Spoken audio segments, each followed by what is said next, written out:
Eh bien, rebonjour à toutes et à tous, ici The Marvelman. On se retrouve pour le bilan donc, de ces vidéos consacrées aux séries du MCU et leur canonisation. Alors, dans ce bilan, on va voir pourquoi ce serait stupide de décanoniser les séries, déjà de 1, et sur ce qui va arriver pour la suite. Donc, rentrons dans le vif du sujet. Donc, pourquoi serait-il stupide de décanoniser les séries? Déjà, s'ils voulaient décanoniser, pourquoi ce n'est pas fait? Je vous rappelle que depuis 2019, Marvel Studios et Marvel TV ont fusionné. Marvel a donc tous les droits.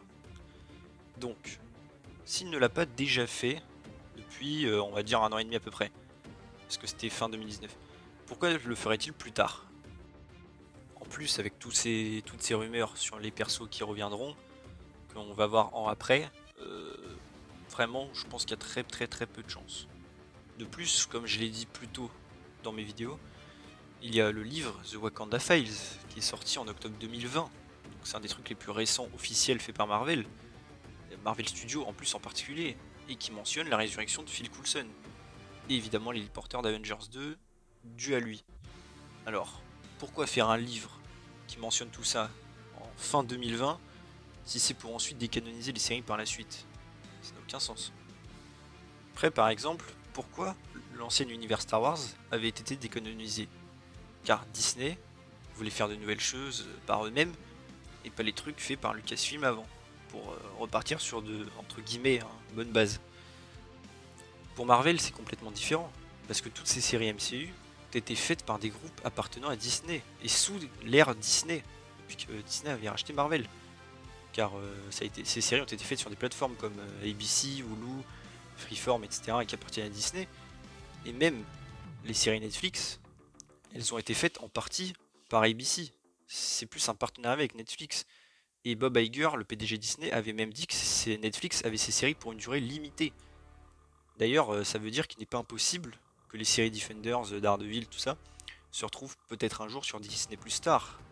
Car c'est déjà arrivé avec d'autres séries qui étaient entre guillemets Netflix Originals et qui sont finalement parties de la plateforme.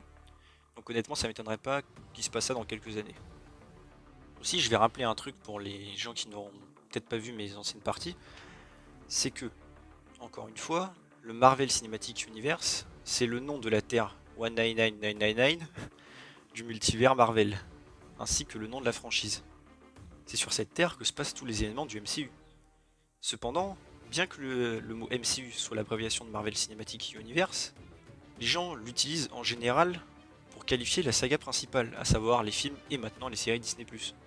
Encore une fois, comme j'ai déjà expliqué, il y a la saga principale avec les phases, qui s'appelait, enfin pour les 3 premières phases, Infinity Saga, qui se composait de 23 films, et ensuite, maintenant il y a les nouveaux films et les séries Disney+.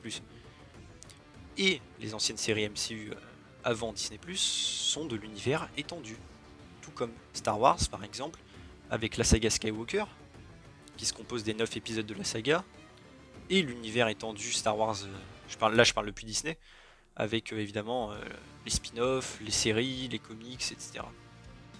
Les seules séries qui pourraient être décanonisées sans trop de problèmes, ce seraient Hellstrom et Inhumans, dû à leur peu de connexion à l'univers et leur succès plus que mitigé. Même si je pense que Marvel ne l'utilisera tout simplement plus. En effet, le projet du film Eternals est fait pour être un remplaçant à la famille royale inhumaine. Vous voyez le rapport, peuple mythique, une famille avec des pouvoirs royaux, etc. Et pour Hellstrom, c'est un ton beaucoup trop horrifique pour ce que projette de faire Marvel. Et au pire, pour remédier à tout ça, ils en font peut-être venir d'autres du multivers, comme ça décolonise rien, et pas de problème d'incohérence, et plus de problème quoi, on peut faire une nouvelle histoire. Avec de nouveaux acteurs, etc. etc. Même si pour ma part, je pense que Hellstrom était très bien, et que les Inhumains méritent une seconde chance, avec un plus gros budget. Et même les acteurs étaient très bien, en particulier Black Bolt, je trouve qu'il était vraiment excellent pour le rôle, pour le coup. Je reviendrai d'ailleurs au passage dans une nouvelle vidéo sur le futur de la famille royale inhumaine et leur possible retour dans Miss Marvel avec des rumeurs, etc. qu'il y a eu. Mais j'y reviendrai dans une autre vidéo pour ça. Et même si ces deux séries ont, je pense, peu de chances d'être décanonisées, pour les autres séries, je pense qu'il y a vraiment zéro chance. Déjà, parce qu'elles sont beaucoup trop liées entre elles et liées au film, et ces séries ont quasiment toutes une très grosse fanbase, sans rappeler qu'elles sont inachevées, pour la plupart. De plus, un changement d'acteur pour certains, mais pas pour tous, serait inutile et créerait de la confusion chez un spectateur lambda. Imaginons que Daredevil soit bien dans Spider-Man 3, ce qui est quasi sûr. Les gens qui connaissent pas trop l'univers, ils vont instinctivement se dire « Ah bah c'est le mec de la série Netflix, donc cette série ça fait partie du MCU », ce qui est le cas. Et ils vont avoir peut-être envie de la regarder. Sauf que par exemple, s'ils changent l'acteur de Iron Fist, les spectateurs vont pas comprendre après avoir vu Defenders et le crossover entre Iron Fist et Daredevil. Je rappelle aussi que beaucoup de spectateurs lambda ne savent même pas que l'incroyable Hulk fait partie du MCU dû justement au changement d'acteur et de design. Donc honnêtement, un recast pour moi serait vraiment pas très bien, pas une bonne idée et surtout créer de la confusion gratuite.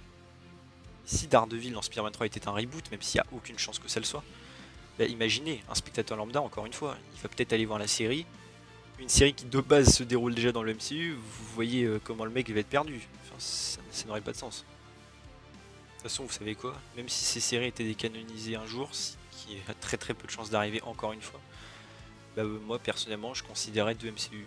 Le MCU principal, qui serait officiel, et un MCU on va dire numéro 2, où il y aurait eu toutes les séries de l'époque, jusqu'à un point de divergence.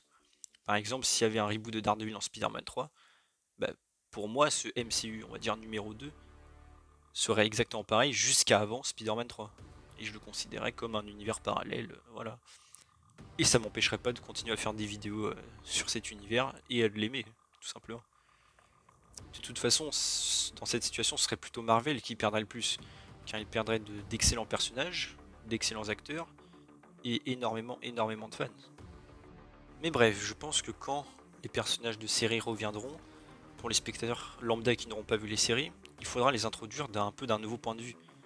Encore une fois, je reprends l'exemple de Daredevil, quand il arrivera dans Spider-Man 3, il faut le découvrir du point de vue de Peter, à savoir un avocat aveugle, justicier, et c'est tout. Pas besoin de mentionner la série en détail, ainsi le spectateur lambda ne sera pas perdu, et ainsi aucune incohérence. Et d'ailleurs, pour les fans de ces séries, ne vous inquiétez pas, les nouvelles sont plutôt rassurantes. En effet, je vais vous citer quelques interviews de Kevin Feige qui datent de 2021, de ces derniers mois, voire une qui date d'il y a quelques semaines. Donc nouvelles très récentes et très rassurantes. Les voici. Alors, il a dit déjà qu'il ne serait pas contre renouveler les séries des Defenders un jour, mais que d'abord il se concentrait sur la phase 4. Compréhensible après tout. Il a aussi dit d'ailleurs que les Defenders apparaîtraient dans les films, en fonction du scénario, et qu'ils s'inspiraient un peu des comics. Tu sais, vous savez, avec des histoires où certains personnages apparaissent, des fois ils viennent, des fois ils sont pas là, sans non plus d'explication à donner quoi. Juste des fois ils sont dans le quartier, des fois ils sont pas là quoi. Il a aussi d'ailleurs sous-entendu une apparition des Defenders dans la série She-Hulk. Ensuite là, c'est celle-là qui date d'il y a même pas quelques semaines. Il a aussi affirmé que certaines rumeurs que des personnages d'agents of S.H.I.E.L.D. qui reviendraient sont vraies. Donc il a littéralement confirmé que certains personnages d'agents of S.H.I.E.L.D. reviendraient. Encore une fois. Donc la série sera jamais donc décanonisée à ce moment-là. Et d'ailleurs, dans cette même interview, un journaliste lui a dit que les anciennes séries étaient pas si ouf, qu'elles n'avaient pas eu beaucoup de succès, voilà, que c'était un peu la merde. Et Kevin Feige a répondu, je cite, « Il y a des légions de fans de Agents of S.H.I.E.L.D., Daredevil, Jessica Jones, Luke Cage, qui vous diront le contraire. Il y a tellement de bons personnages et d'acteurs dans ces séries. » Donc oui, Kevin Feige a affirmé en 2021 que certains des personnages reviendraient. Et il a bien dit reviendraient, donc évidemment, logiquement, pas de reboot, ni de recast, je pense. Tiens, et d'ailleurs, c'est étonnant, entre guillemets, que ces déclarations font pas la une des médias, comme c'est bizarre. Tous les médias qui disent que les séries sont dans le canon, bizarrement, ils ont absolument pas cité ces interviews là qui datent de ces derniers mois. C'est étrange, hein. Mais bref, l'avenir s'annonce donc plutôt positif pour les fans des séries MCU, et nos persos reviendront donc bel et bien à un moment donné. Peut-être pas tous, on sait pas encore quand, mais c'est mieux que rien. D'ailleurs, toutes les annulations de ces séries ont été aussi faites, je pense, en partie pour favoriser les crossovers. Comme ça, comme je l'avais déjà dit, plus de problème de timing avec les films qui sont préparés des années à l'avance et les séries en quelques, enfin pas quelques semaines, mais vous voyez ce que je veux dire, un peu avant quoi. Tiens d'ailleurs petit exemple que ce que Kevin Feige c'est pas que de la parlotte et que ça va sans doute réellement se produire, c'est qu'en plus évidemment toutes les rumeurs qu'il y a en ce moment, je vous rappelle par exemple le cas de l'Abomination dans l'Incroyable Hulk, car je rappelle que beaucoup déclaraient que l'Incroyable Hulk était non canon, évidemment avec zéro argument, hein, vous en doutiez, mais Feige en 2014 disait déjà qu'il voudrait faire revenir l'Abomination un jour, et qu'il fallait juste trouver le bon moment, la bonne intrigue. Et ben justement, il a tenu parole, et il revient finalement 14 ans après, dans la série She-Hulk. Par contre, donc, y aura-t-il des recasts ou des retcons? Retcon, vous savez, la continuité qui est un peu modifiée. Probablement que la continuité ne sera pas forcément respectée à 100%. Par exemple, encore une fois, prendre un exemple des productions Marvel Studios, on a bien WandaVision, qui a montré la mort des parents de Wanda, qui au passage est sans doute ma scène préférée de la série, car on comprend toute la psychologie de Wanda avec cette scène. Et cette version de la mort de ses parents, c'est une version complètement différente de celle décrite par Quicksilver dans Avengers 2, rappelez-vous. Je vais pas rentrer en détail pour ceux qui n'ont pas vu évidemment la série, mais voilà. Et pourtant c'est une production Marvel Studios faisant partie de la saga principale. Alors honnêtement, des événements des séries de l'univers étendu, ce sera peut-être pas prise avec 100% d'attention aux détails. Même si, évidemment, j'espère me tromper. Après, pour me contre-argumenter, je rappelle aussi que Marvel a toujours eu un œil sur ce que faisaient les séries. Par exemple, encore une fois, l'exemple de Tina Minoru ou de Deadly Nightshade que j'ai cité dans d'autres vidéos. Ou encore par exemple Agent of Shield. Feige savait que Agent of Shield utilisait le personnage de Hive. Et par exemple, encore une fois, Agent of Shield ne pouvait pas utiliser tout ce qu'il voulait. Par exemple, il voulait utiliser le Sword et MODOK, mais ils n'ont pas pu parce que Marvel Studios avait des projets pour eux. On l'a bien vu par exemple avec WandaVision et le Sword. Donc je pense que quand les personnages reviendront, ils ne mentionneront tout simplement pas les séries, ou alors pas en détail. Ainsi, le spectateur lambda ne se sentira pas obligé d'aller voir les séries pour comprendre. Et aussi, ça peut permettre à Marvel Studios d'avoir une plus grande liberté créative pour la suite. Et voilà, on arrive donc vers la fin de ces vidéos. Pour conclure, je dirais qu'on ne peut que constater que Marvel a fait quelque chose d'impressionnant toutes ces années. Et avec les séries Disney Plus en route, nous verrons comment cet univers se développera davantage. Maintenant, avec ces séries conçues pour faire partie du récit principal et non comme une histoire bonus. Pour moi, la meilleure chose à faire, à mon avis, est d'accepter le MCU tel qu'il est, à savoir un univers de films et séries interconnectés, des fois très éloignés certes, mais toujours dans la même continuité.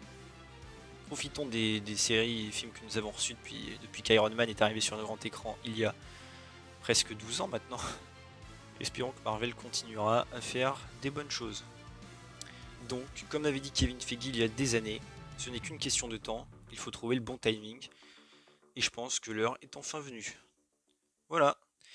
J'espère donc que ces séries de vidéos vous a plu, car je voulais rétablir les faits sur ces séries, un peu redorer leur image qui se détériore surtout dans les médias actuels, quoi. Ils sont surtout dans l'oubli, et qui va potentiellement vous donner envie d'y jeter un œil. Je vous donne peut-être comme ça, pour se marrer, mon top 3 des séries MCU pour l'instant. Et je vous invite à me mettre les vôtres en commentaire, que je sache un peu ce que vous aimez. Pour moi, même si c'est variable surtout après, pour la troisième place, je dirais en premier Daredevil, en deuxième Agent of Shield, et en troisième, même si là c'est serré, je dirais peut-être Jessica Jones, surtout pour la saison 1. Et voilà, n'hésitez pas à vous abonner, mettre la cloche, pouce bleu évidemment. Et on se retrouve dans quelques jours pour une nouvelle vidéo. Alors je sais pas encore sur quoi la vidéo portera. Je pense qu'on retournera sur un truc un peu plus lié à l'univers, un peu comme j'avais fait avec le Darkhold, mais pour autre chose. Je sais pas encore franchement. Je réfléchis et on verra. Et je ferai peut-être une petite vidéo hors série, qui serait plutôt une review de Justice League, car c'est un film aussi que j'attends depuis très longtemps. Et voilà. Ben dans quelques jours. Salut.